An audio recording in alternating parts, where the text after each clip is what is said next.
First, to start my presentation, I'd like to have everyone imagine that what's going on in Ukraine has escalated to World War III. So imagine we're sitting here in class and all of a sudden the government announces that they're enforcing the draft due to a lack of military personnel, and men ages 18 to 25 who fit this criteria will be sent to fight for the US. Now, I don't know about you guys, but me, I'm 18, I turn 19 in a few months. I'd be devastated. I didn't choose to go to the military because I didn't think it was for me. I didn't see a reason for me to do it. So if I were to get forced to, just because not enough people are joining, I'd be very devastated not be able to live my life how I want to live it. So that brings me to my overall question: what is the future of our armed forces? And my first point goes to talk about how less people are joining now than ever. So in 2021, the military fell short of its recruitment goals for nearly all services. The Army and Navy failed to reach their goals in recruiting for active duty, reserve, and Army National Guard. Army's recruitment goal was 10,400 new recruits, but instead they only gained 7,340. Army National Guard missed its total of 42,957 new members by only recruiting 34,658. According to the Pentagon, the year 2021 was more difficult for the reserves and the National Guard to recruit than ever. With these numbers dropping, the main excuse the government continues to use is the COVID pandemic. Now, although this is very reasonable because of what happened in the world, this could also just be said to make people still feel like they're just as safe as they were yesterday. When, as you can see, the numbers for people in our active military have been going down tremendously since 1990. For years, the Army has barely met the Pentagon's minimum benchmark for new personnel, and as time goes on, they will continue to struggle due to the demographics. As history and the present will show, most recruits tend to come from southern states or California. In 2021, the states California, Texas, Florida, Georgia all combined for nearly 31% of the total 1.34 million recruits. Along with this, recruits tend to be related to a veteran. In 2019, roughly 79% of military personnel reported being related to someone that had served. As time goes on, we are finding less and less of this population, so much less that it is in fact an all-time low since World War II. The result of this is less military recruits, and you can clearly see it already happening today with our numbers not meeting expectations.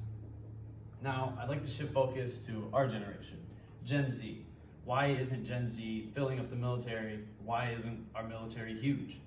Well, Gen Z, according to the Pentagon, it is because nearly 70% of Americans between ages 17 to 24 are ineligible for military service.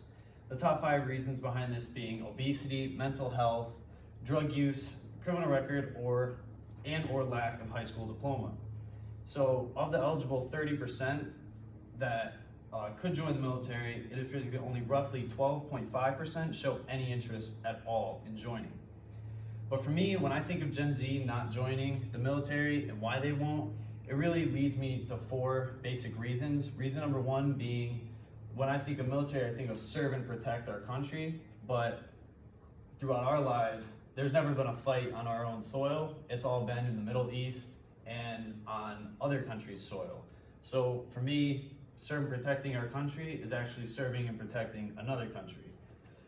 Reason number 2, a lot of people now just would rather stay at home, get their education, join the workforce, or even join the workforce straight out of college. Reason 3, a lot of people just don't see a reason for them to join. Like me, I said earlier, I just didn't see a reason, so I didn't.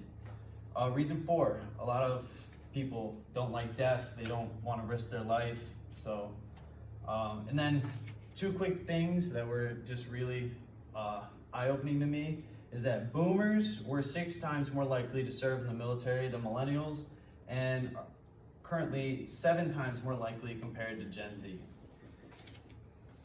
So why should you join the military? Why should Gen Z join the military? Well, as of April 2022, Republican lawmakers are proposing a 4.6% pay raise.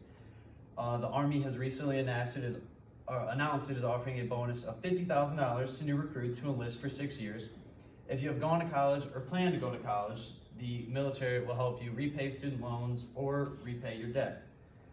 There are voluntary education programs that allow for education while on active duty, and that's just a few. That's a very few list of a very vast and wide list of incentives, and the benefits follow you throughout your whole life, as you can see with veteran discounts around almost every corner. So, after all of this information, what are the government's future plans to fix their lackluster recruiting? Well, actually, the Army plans to cut 12,000 active duty troops in 2023. Active duty would drop from 485,000 to 473,000 and bring the total number of troops below 1 million.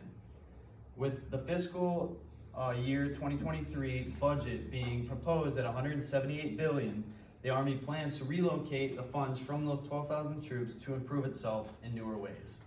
And for me, that really kind of just opens up to my first question for my discussion. What is your opinion on the future plans of the Army? Because the big thing for me, where I said that it'll be less than 1 million, I look at China and they have roughly 2.4 million people in their military. So how do you feel about the future plans?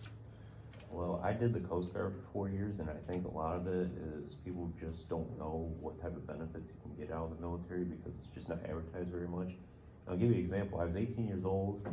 You're making over $50,000 a year, and if you're from Michigan, you don't pay any state taxes, and you have no bills. That'd be a big incentive for a lot of people to join, but most people don't know about it because it's just not advertised. And and I think a lot of people, they have this preconceived notion like you're gonna go in the military and you're gonna be killing and blowing up explosions. Most people in the military are never even gonna see any combat, and let alone probably even fire a rifle. A lot of people in the military these days are just paper pushers, basically. So I think it's just a lot of it is kind of the fear of the unknown. Like, people think World War II when they think military. They don't really think, well, it's really, you're kind of working just 9 to 5 and then the rest of the time it's on your own. Yeah, I kind of really base that a lot on, like... And even during Iraq and Afghanistan, only a very small percentage of the military was seen combat. Yeah, I look at it because I talk about how the population of people from the South and related to veterans, that population's going down. And so I think that really relates to why a lot of less people are looking at joining, because you come from that background of being from the South, being related to a veteran, you kind of know what you're expecting going in. You have family or friends that have background. But then now with less people, they just see what everybody else thinks. And there could be some truth to that, because like here, I think in Adrian, there's only, the Marine and the Army recruiter. If you want to go in there, for sure. The nearest Coast Guard recruiter to here is up in Detroit. So you gotta drive almost 2 hours just to go there. And then the nearest Air Force and Navy recruiter are either Toledo or Jackson. My second question, how could we save falling recruitment numbers in today's society?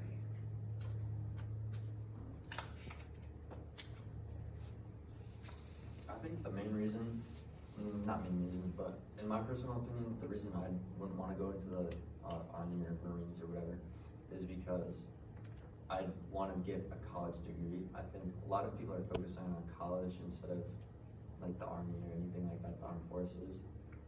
And I think if they want to like boost their recruitment numbers, they should incentivize like, yo, we can give you free college and you can get your degree while still being like an armed forces member. I think that would be more enticing for some people. Yeah, I definitely do agree with you. They have like the voluntary education programs, but I mean, that's nowhere like college. Obviously, that's why we're going to college and not the military. But yeah, I think the expanding job market and all the jobs that are being created just makes people want to go to college more and more, just so they're not thousands of miles away from home. Yeah. My last question is, personally, other than the reasons that I gave, why do you think Gen Z doesn't join the military? Other than the college is a big thing. Does anybody have any other reasons? Lack of faith in the government. People just don't feel really good about the U.S. right now, for one. And even you hear stories, being in, people are just like, why am I doing this? I think with the time that we're in today's society, a lot of people rely on what they see in the news, what they see on their phone or whatever. So you see something that kind of trashes our government, you read into it a little bit, and then you're like, yep, and it's kind of just implanted. Plus being in, there's just a lot of bad leadership at the top right now. Yeah, so a lot of people just have very biased opinions and listen to others' biased opinions, so. Great job.